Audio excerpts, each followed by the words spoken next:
Hello everyone, welcome back to Medical Coding Club. This is Chandrika.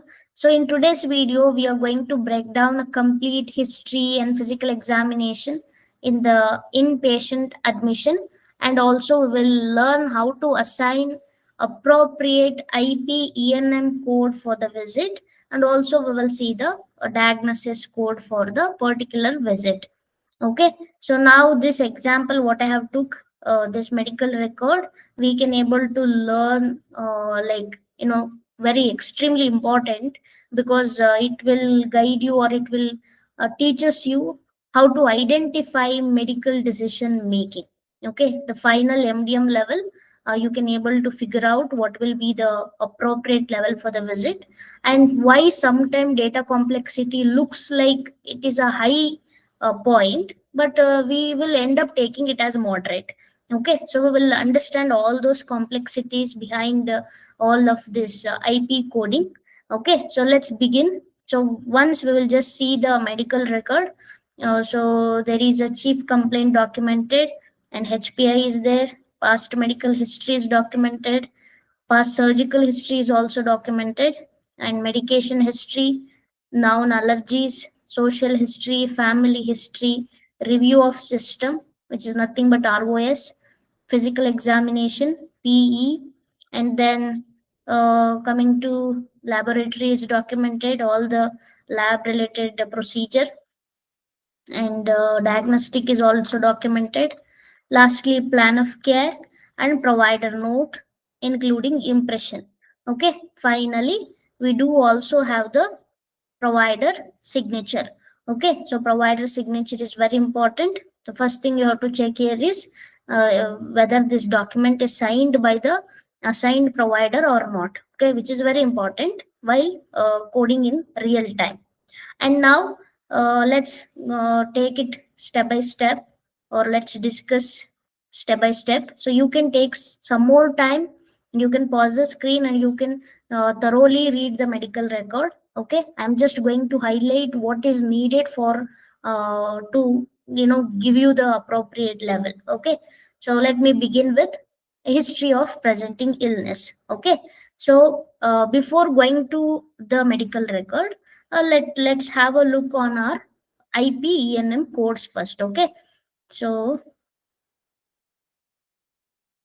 here is your hospital and observation service. So as you all know, up to 2023 we had a separate code set for hospital IP coding and observation coding, and after 2023, like on 2023 Jan, whatever the CPT revision we had, that time they have deleted this observation services ENM code completely, and they have merged together. Okay, so whether it is a observation service or a hospital IP service, we will end up coding these code set only. Okay, so just you have to verify whether it is an initial IP visit or a subsequent IP visit. Okay, and here if you look into this, history and examination is, it should be there in the record.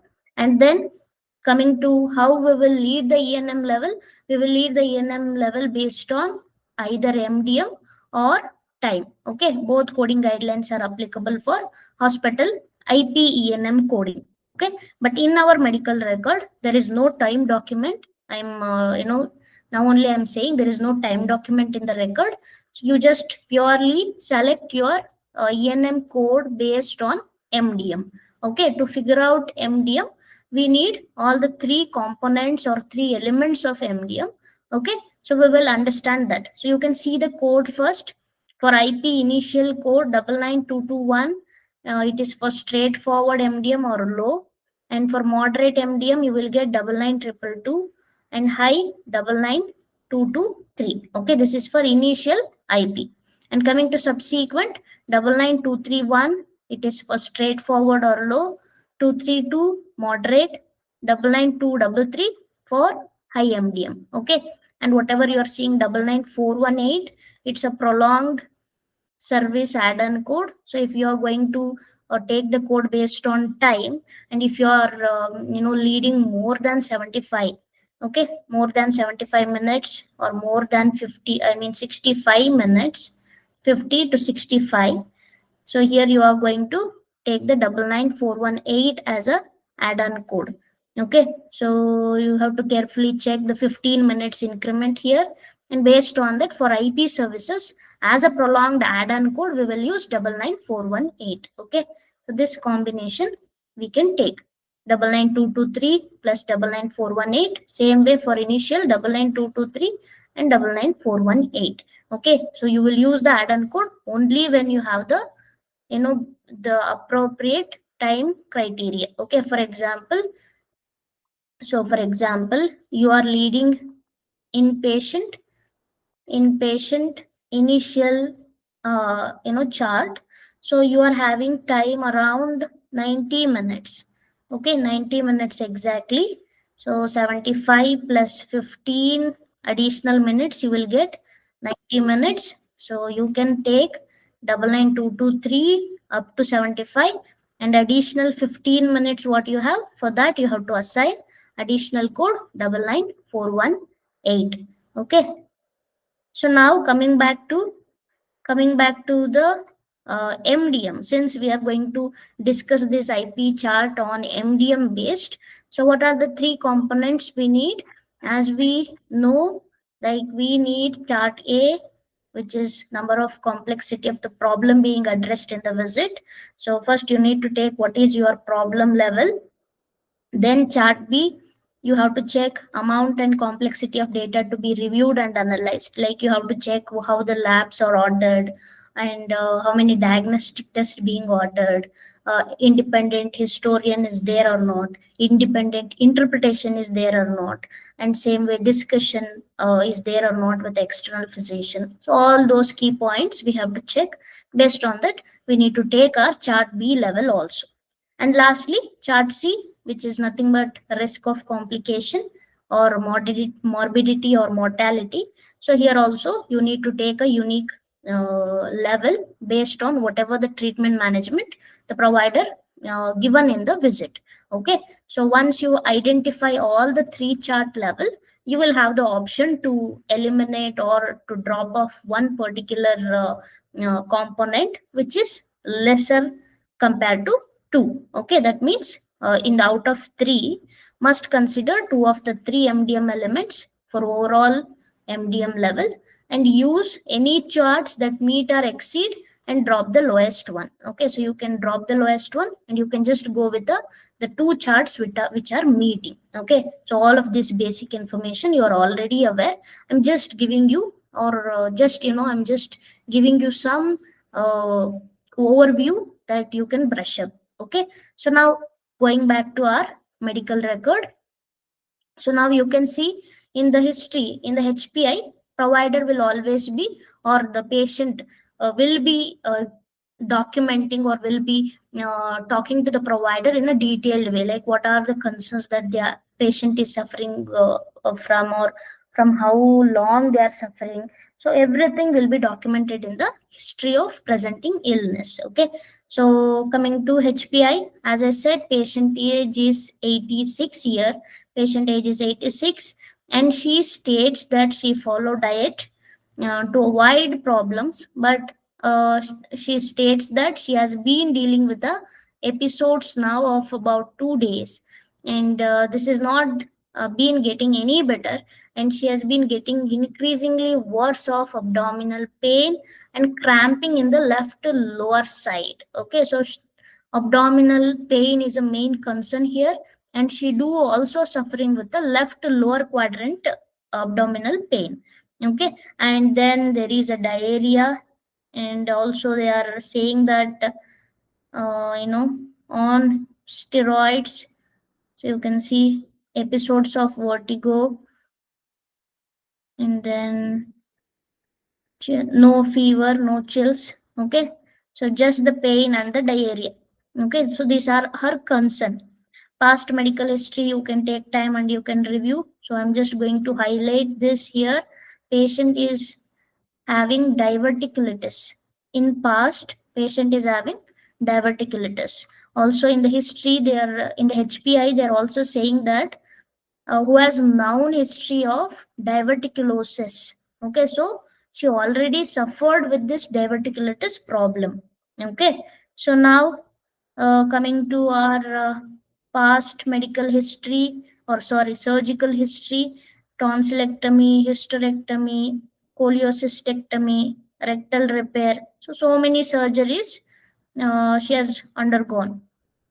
And then medical history: currently she is taking these medication.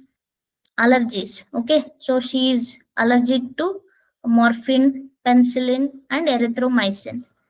Then social history: she's live she's a widow and she lives with a daughter, and she was smoking prior but she stopped it. Family history: positive for heart disease. Okay, so like you should understand, so all the possibilities. Family history, there is a note that they say positive for heart disease. Okay, so it is a risk. So since the family member has related conditions related to heart disease, she may also get. Okay, already she has got the problem. Like in the past history, you can see here past medical history: coronary artery disease. Okay, she also suffered with heart disease. So now a review of system. So you can just take some time and read completely, read the paragraph here. So they are saying no fever, no vomiting, and only left lower quadrant pain, diarrhea is there, and no urinary symptoms. Okay, so once you thoroughly read the review of systems, okay, so here it this supports, okay, all of these symptoms supports a diagnosis related to colitis. Okay, so next comes to vital sign. So vital sign, if you see blood pressure and okay, so under general, she was bought she was bought here through ambulance. Okay, this is also one point to understand the severity of the problem. And please take time and go through each of the say like physical examination points: neurologic, neck, heart, lung, and abdomen. So under abdomen, you can see that there is a uh, so see here, she has lot of tenderness in the left lower quadrant initially, but has improved now with the pain. It is soft and do not appreciate any masses. Okay, no masses, but there is a abdominal tenderness. Okay, and also if you observe here, there is one more point that there is a mucus membrane are slightly dry. Okay, so this suggests that the patient is patient might have dehydration problem. Okay, might have. So once the physician diagnose, we will understand, but these are the symptoms that they suggest. So mucous membrane are slightly dry, that means like she is being dehydrated. Okay, so laboratory, coming to laboratory, they have ordered complete blood count here. Okay, CBC, and also I think phosphate, calcium, CMP is also ordered. Okay, and again urine analysis. So urine analysis also ordered. Okay, so two penal. I mean, already you can just see there are three laboratory tests being done. 3 points you are getting from the laboratory itself. So this laboratory, your points will go to data. And then there is chest x-ray, one diagnostic, and CT, one more diagnostic. Okay, so yes, if you see here, EKG shows sinus rhythm. All of this diagnostic also you need to look into. And then coming to impression, provider impression, the final diagnosis: colitis with diarrhea, most likely diverticulitis. Okay, most likely diverticulitis. So here the problem is, the first problem is colitis. Colitis is nothing but inflammation of colon with diarrhea, most likely. Okay, most, they're not sure, they're not giving you a, the provider is not documenting patient is having diverticulitis. Okay, instead he is saying most likely. So there is a possibility, there is a chance. Okay, although given her history of cardiovascular disease, there could be some early ischemic colitis. Okay, so these problems, he is uncertain, like he is not sure, but he is predicting, or you can take it as a differential diagnosis. Okay, but colitis will be your primary diagnosis here. So in which, and also second problem, dehydration. As I said, patient is also being identified with the dehydration as a diagnosis. So these two diagnoses you need to first identify under chart A. This problem comes under which point or which level you need to check. Okay, so if you look into provider note is something that whatever his interpretation, he will be documenting it. So provider note, the patient has a history of colitis. This could be a manifestation of history of cardiovascular disease. This should be counted as an acute illness with systemic symptoms, or chronic illness with exacerbation or progression. Either the way, it is a moderate level for the number and complexity of the problem being addressed at the encounter. So see, provider itself or provider himself, given the two points here, it can be, you can take a point under acute illness with systemic symptom. Also you can take it as chronic illness with exacerbation. Why? Because in the past patient is already suffered with diverticulosis, and then also she has colitis now, so it's a kind of exacerbation. Okay, that is one point. And considering colitis alone, so it is a manifestation of cardiovascular disease which she had in the past. Okay, so the etiology will be cardiovascular disease. As a result, as a the secondary cause manifestation is colitis for the current visit. Okay, so you can take either these 2 points. So as you know, these 2 points are present in the moderate level. Okay, one chronic illness with exacerbation, or you can take it as one acute illness with systemic symptom. Okay, because patient is having diarrhea and abdominal tenderness, left lower quadrant pain, all those. Okay, so you can take it any of these point, you still end up getting your problem addressed level as moderate. Okay, so now you are done with the chart A. Chart A, you got moderate level. So now we will look into our chart B, which is data points.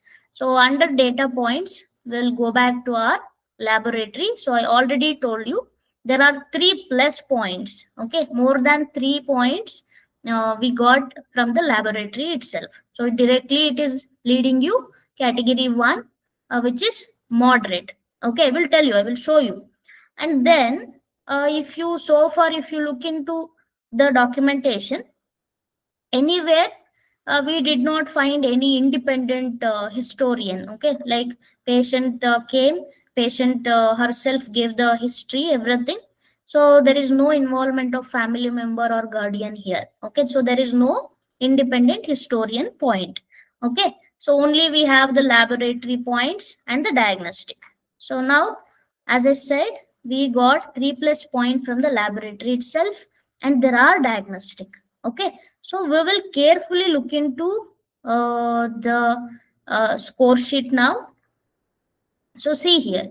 So under data point, we have moderate level and we have extensive level. Okay, most of the people will get confused here in these points. Okay, why? Because like there are too many labs there, and there are diagnostic tests also there. Okay, why can't we take high as a data point? A few may get this question, but let me explain that point.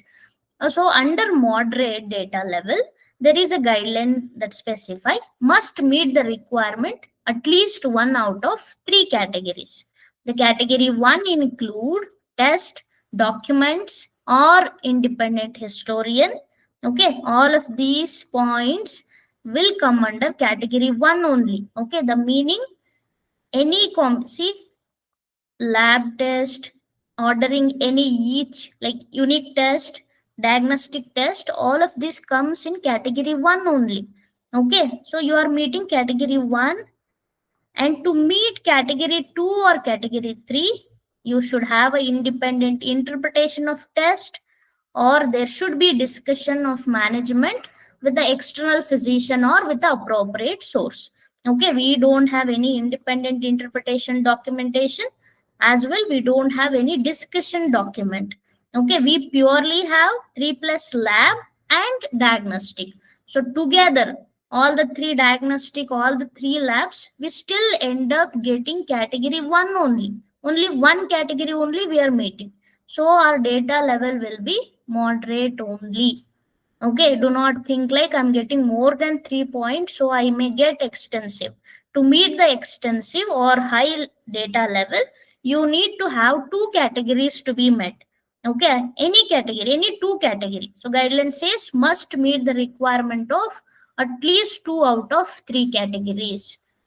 Okay, but in our document, we are not meeting any category 2 or category 3. We are just meeting category 1. Okay, that's why you should take your data as moderate. Okay, so now we got to know our data level is moderate and problem addressed is also moderate. Lastly, we look into our plan of care to identify the level for risk. So plan of care, patient will be admitted. Okay, patient is asked for admission, and then they have given Cipro, all of this is a RX. Okay, prescribed drug management. So see charts for orders, and you can see the provider note. So just this one note, patient will be admitted, just enough to specify your risk as high. Okay, risk will be high level. So now let's count our point, PDR point. Okay, PDR. So P refers to problem addressed. Problem addressed, we got moderate level. Data, we got moderate. Okay, and lastly, chart C risk, we got high level.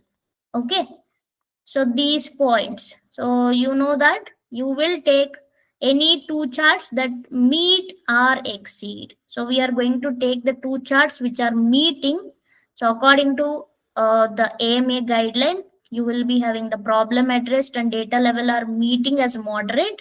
So your MDM, final MDM would be moderate moderate medical decision making. Okay, MDM will be moderate, and there will be some pair specific coding guideline. So if you have any particular guideline that you can follow based on the risk, sometime we may end up coding it as high, but to be precise, to be follow proper ENM coding guideline, you will end up getting, or you will be end up coding it as moderate.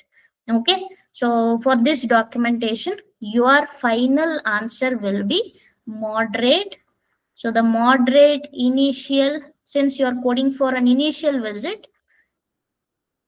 moderate ENM code will be 99222. Okay, it's an initial IP. It's a first day visit. Okay, here patient is not admitted yesterday, and the same provider is not coming and checking up. Checking the patient for second day. If that is the case, I would have coded subsequent. But today it's a fresh visit. Okay, so I have to code it at the initial. So my answer will be 99222 for this IP chart. Okay, so let's code it. Okay, so let's enter the code. The appropriate ENM level for this visit will be 99222. Okay, let's see what will be place of service. Place of service, hospital, inpatient will be 21. Okay, so to show, you can just see place of service. So inpatient hospital, place of service code is 21. Okay, so let me enter that as well. So place of service is 21. Okay, and then diagnosis code, will enter diagnosis. Diagnosis, what are the two diagnoses we got? We got colitis with diarrhea, and most likely diverticulitis that we don't need. Colitis with diarrhea we have to take. Okay, we have to check whether we do have code for colitis with diarrhea, but you don't have any sub-entry stating that colitis with diarrhea. Okay, colitis is a single condition and diarrhea is an integral symptom of colitis. So whenever it is an integral symptom of the particular diagnosis, you don't have to code that symptom. Okay, so you can ignore diarrhea and you don't have to code, just code for colitis and also code for dehydration. Okay, so let's see the codes. I think so colitis code will be K52. Yes.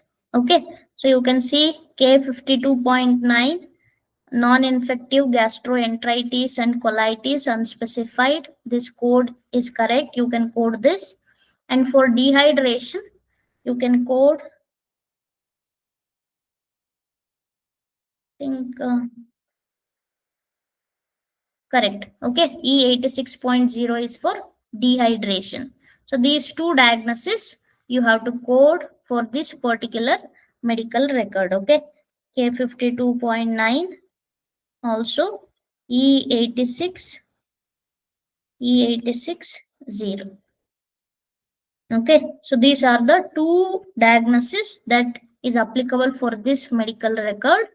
And ENM will be 99222, place of service will be 21. Okay, so this is the overall fee ticket for this particular IP chart. So here I have not discussed any procedure. You know that hospital IP visit medical record will be too many pages. Okay, that and all we cannot discuss in a single session. So this is purely related to ENM, and I have assigned appropriate ENM code for the visit. So you can just once again take your time, and if you need this chart, I can also send through Instagram. Okay, that's all. I hope you got some insights on how the IP chart will look like. This is a same chart that, I mean, there is no changes here. Like as I said, some alternative insurance detail or patient details will be changed, but procedure wise everything is same as real world. Okay, so that's all. I hope you find it useful, and if you find it useful, please do subscribe to my channel and do share with your medical coding friends. And if you are looking for CPC training, my next batch will start from December 15th.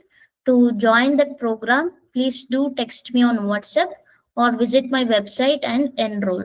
Okay, fees will be 6,999 only. Okay, you will get material and you will get 2 months of training. So yes, that's all. Thank you all for watching, and please do follow me on Instagram so that you can get a many resources like quiz link or PDF links. Okay, everything you can get it in Instagram, but here in YouTube it is difficult. So that's all. Thank you all. Thank you for watching.